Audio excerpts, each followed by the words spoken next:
வணக்கம், welcome to Madurai central channel. நம்ம சேனலை சப்ஸ்கிரைப் பண்ணாதவங்க சப்ஸ்கிரைப் பண்ணிடுங்க, கூடவே பெல் சிம்பிளை சேர்த்து அமைக்குங்க. இப்போ நம்ம என்ன வீடியோ பார்க்க போகிறோம்னா, மதுரையில் முக்கியமான திறமை வாய்ந்த ஒரு பெரியவர்கள் எல்லாருமே இருக்காங்க. அதில் நம்ம முக்கியமான நம்ம ஐயாவை மட்டும் இப்போ பார்க்க போகிறோம். இப்போ ஐயர் பங்களா பக்கத்தில் தபால் தந்தி நகர் முத்தமிழ் நகர் 1வது தெருவில் புளியமரத்துக்கு அடியில் அந்த ஐயா இருக்கார். வாங்க பார்க்கலாம். வணக்கம் ஐயா, உங்கள் பேர் என்ன? என் பேர் தர்மராஜ். என்னுடைய பேர் ஊர் வீரபாண்டி. இந்த தொழிலில் ஒரு 20 வருஷம் அனுபவப்பட்டவன். அருவா, மண்வெட்டி, சுத்தியல் பிடி, பல வேலைகள் பூராமே எனக்கு இது ஒரு அனுபவமான தொழில். நீங்கள் இங்கே வந்து எத்தனை வருஷம் ஆச்சு மொத்தமாக? இந்த தபால் தந்தர் முத்தமிழருக்கு வந்து 7 மாதம் ஆச்சு.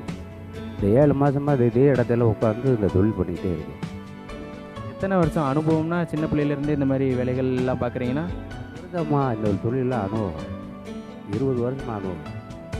முன்னாடி வேறு எங்கேயும் வேலை பார்த்துருக்கீங்களா? அந்த 20 வருஷத்துக்கு முன்னாடி அந்த வேலை பார்த்த டைமில்? 20 வருஷம் முன்னாலெல்லாம் அந்த அனுபவத்தை தான் கற்றுக்கிட்டேன். அதுக்கு பிற்பாடு தான் இந்த தொழிலுக்கே வந்து இறங்கணும். இந்த இடத்துக்கு வந்து எத்தனை நாள்? 7 மாதம் ஆச்சு. இந்த இடத்துக்கு வந்து முத்தமிழர் 1வது இருக்கு. ஒரு நாளைக்கு எப்படி வீட்டிலலாம்? இப்போ உங்களுக்கு மனைவி? எங்கள் மனைவி இருக்காப்புல. எங்கள் மனைவியெல்லாம் ஒரு கட்டடத்து வேலை பார்க்குறாப்புல. என் மயங்க டிகிரி வரைக்கும் படிச்சிருக்காங்க 2 பேர். இந்த ஒர்க் பண்ணிகிட்டே கஷ்டப்பட்டு மயங்களை படிக்க வச்சாச்சு. எப்படியும் அழகாக படிக்க வச்சாச்சு. அதுக்கு பிற்பாடு நாங்கிட்ட போக இந்த தொழிலை கற்றுக்கிட்டதுனால நான் ஒரு நாளைக்கு தொழில் வந்தால் வரும், வராமல் போனாலும் போகும். இதெல்லாம் ஒரு செயல் தான். அதெல்லாம் நம்ம வரும்ன்று சொல்ல முடியாது. அப்படி செயல் நடந்துக்கிட்டே இருக்குது. இப்படி நீங்கள் கேள்விப்பட்ட வரைக்கும் இந்த சமூக சேவைன்னு சொல்லுவாங்கள்ல, இந்த சின்ன பிள்ளைங்களுக்கு இந்த மாதிரிலாம் பண்ணுறது, நீங்கள் யாராவது வந்து கேட்டால் நீங்களே இலவசமாக பண்ணி கொடுக்குறீங்களா? அதெல்லாம் எப்படி கொடுக்குறேன்? நான் அதெல்லாம் ஒரு பையன் ஒரு பேட்டு வச்சு விளாண்டுக்கிட்டு இருந்தேன். உடச்சிவிட்டு ஒரு பாடு அதை உடனே சரி பண்ணி கொடுத்தேன். ஐயா உங்களுக்கு எவ்வளோங்க வேணும் அப்படின்னு கேட்டேன். எதுவுமே வேணாம்டா, உன்னுடைய அன்பு இருந்தாவே போதும்டா அப்படின்னு சொல்லி. அது அன்பு இருந்தாலே போதும். வட்டம் போகையில் வரையில் ஐயா வணக்கங்க அப்படின்ட்டுலாம் நல்லா பேசியா, நல்லா இருக்குங்களா ஐயா அப்படின்னு, சாப்பிட்டீங்களான்லாம் கேட்பேன். ரைட்டுங்க, ரொம்ப சந்தோஷம் தம்பி, நீங்கள் போயிட்டு வாங்க ஸ்கூலுக்கு அப்படின்னு சொல்லுவேன். வாழ்க்கையில் எவ்வளவோ இருந்தாலும் இந்த மாதிரி அன்பு வந்து ரொம்ப முக்கியமான ஒரு இது. முக்கியமானது ஒரு அன்புன்றது ஒரு முக்கியமானது. இந்த எப்படி இப்போ உங்களுக்கு நீங்கள் போயிட்டு வர்றதுலாம் எப்படி? இந்த வண்டியிலே நீங்கள் போயிட்டு வந்துடுவீங்க? சைக்கிள்லேயே போயிடுறதுப்பா. மணி 4-5 மணி வரைக்கும் வேலை வைப்பேங்கண்ணே. வேலை வந்தால் பார்ப்பேன். வேலை இல்லைன்னு சொன்னாக்கா அதுக்கு பிற்பாடு 4-5 மணியை போல் வீரபாண்டிக்கு நான் சென்றுவேன். இது இலவசமாக எப்படி? ஆமாம், கலெக்டர் கொடுத்தது. உடல் ஊனமுற்றோருக்காக கலெக்டர் கொடுத்தது இந்த வண்டி. நீங்கள் வண்டி வேறு ஸ்கூட்ரு இந்த மாதிரி எதுவும் எதிர்பார்த்தீங்களா? கிட்ட கலெக்டர் ஐயாட்ட கேட்டு பெடிஷன்லாம் கொடுத்துருக்கேன். அந்த அனுமதி இன்னும் கொடுக்கல. அனுமதி கொடுத்தமாக்க நாங்கள் தர்றோமையா அப்படின்ட்டு இப்போ ஒரு தாமதப்படுத்திக்கிட்டே இருக்காங்க. அந்த வண்டியை சூட்டி கொடுத்துட்டாங்களாக்க நம்மளுக்கு ஒரு நல்ல உதவியாக இருக்கும். இதனால் அந்த 3 வழி சைக்கிள் ஓட்டுறதுனால கை காலெலாம் வலி எடுத்துகிட்டு போல பிரச்சனைலாம் இருக்குது. மேல்காலெலாம் வலி இருக்குது. ஸ்கூட்டி கொடுத்தமாக்க ஒரு 5 நிமிஷத்தில் நம்ம வீட்டில் ஏதாவது பண்ணிட்டு நம்ம தொழில் பண்ணிட்டு நம்ம போகலாம். வீட்டில் மகன்கள்லாம் என்ன சொல்கிறாங்க? அப்போ அந்த மாதிரி போங்க வேலைக்கு, அது மாதிரி என்ன சொல்கிறாங்க? வீட்டில் பையங்க யாருமே வேலைக்கு போகணுன்ட்டு சொல்ல மாட்டாங்க. இருந்தாலும் நம்ம கையளவுக்கு செலவழிவுக்கு பல பேரில் வீட்டில் இன்றைக்கி வேலை இருந்தால் வீட்டில் இருப்பாங்க, வேலை இல்லாமல் இருந்தால் போனால் வேறு ரொம்ப சிரமமாக இருக்கும். அதை எதிர்பார்த்து தான் நான் டெய்லி காலையில் 8 மணிக்கெல்லாம் வந்துடுவேன். நம்ம பண்ணுறது ஒரு வீட்டோட செலவுக்காச்சும் ஆகிக்கிறோம் அப்படின்ற ஒரு இதுக்காக. நம்ம ஒரு 300 சம்பாதிக்கணும்னா நம்மளுடைய செலவு 100 செலவுஞ்சிட்டு போனாலும் 200 வீட்டுக்கு கொடுத்துனமாக்கும். பல வேலையெல்லாம் நடக்கும். சாப்பாட்டுக்கு அரிசி வஞ்சன காசு அடுக்கு பல பிரச்சனைலாம் யார் கொடுக்குறது?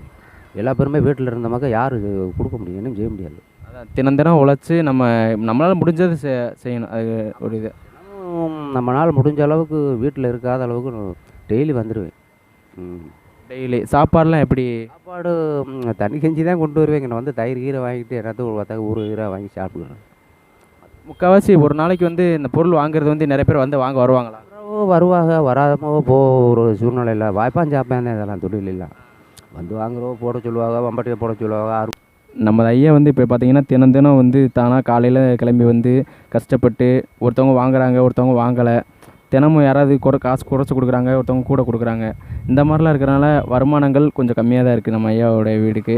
இந்த மாதிரி ஐயாவுக்கு பேர் என்னதையா? என் பேர் தர்மராஜ். நம்ம ஐயாவுக்கு வந்து உதவி செய்யணும் அப்படின்னா கீழே இருக்க ஸ்க்ரீனில் இருக்கிற நம்பருக்கு கான்டாக்ட் பண்ணுங்கள். உங்களால் முடிஞ்ச உதவிகளை செய்யுங்க. உங்களிடமிருந்து விடைபெறுவது ஒளிப்பதிவாளர் விஸ்வநாதனுடன் நாகநாதன். நம்ம ஐயா தர்மராஜ். நன்றிங்க.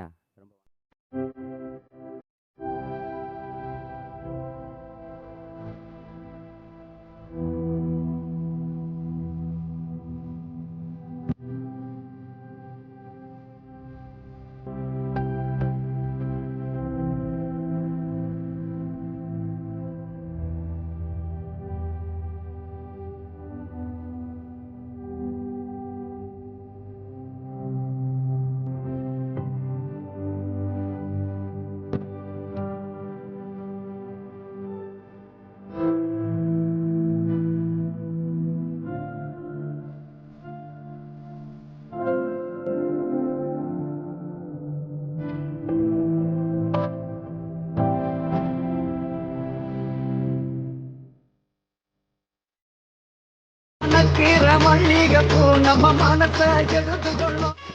நம்ம மதுரை சென்ட்ரல் சேனலை சப்ஸ்கிரைப் பண்ணலன்னா அந்த ரெட் கலர் சப்ஸ்கிரைப் பட்டனும் கூடவே வரும் அந்த பெல்லையும் அமுக்கினீங்கன்னா வர வீடியோவை சந்தோஷமாக பார்க்கலாம்.